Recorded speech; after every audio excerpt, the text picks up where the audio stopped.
Hello বন্ধুরা, কেমন আছো তোমরা সবাই? শ্রাবণ মাস তো শুরু, আর আজকে আমি যাব কাচের চুড়ি পরতে।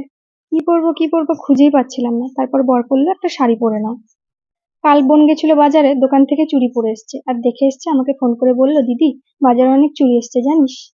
তাই মায়ের কাছে আবদার করেছিলাম, কই বোনকে চুড়ি কিনে দিলে, আমাকে তো দিলে না। তাই আজকে মা টাকা দেবে, মায়ের জন্য আর আমার জন্য দুজনের জন্যই চুড়ি কিনে নিয়ে আসবো। যাই হোক, আমার শাড়ি পরা শেষ, বর অনেকটা সাহায্য করলো শাড়ি পরতে। আমরা দুজনেই রেডি, এবার বেরিয়ে পড়বো, কেননা বাপের বাড়িটা অনেকটা দূর, ওখান থেকে তো আবার টাকাটাও নিতে হবে। চলো আমরা রেডি, এবার বেরিয়ে পড়ি। আমরা বেরোনোর আগেই ভীষণ বৃষ্টি হয়েছে আর ভীষণ কাদা হয়ে গেছে জানো তো। যাই হোক, তারপর বোন চলে আসলো, টাকাটা নিয়ে নিলাম, ওর হাতের চুড়িগুলো একটু দেখিয়ে দিল, টাটা বাই বাই করে বেরিয়ে পড়লাম। আর দেখো কি সুন্দর একটা রামধনু, তাই না? দোকান থেকে তাড়াতাড়ি করে চুড়িগুলো নিয়ে আমরা বেরিয়ে পড়লাম, বৃষ্টি হচ্ছিল ভীষণ। বাড়ি এসে বর চুড়িগুলো আমাকে পরিয়ে দিল। ভিডিওটা ভালো লাগলে একটা লাইক কমেন্ট শেয়ার করে দিও।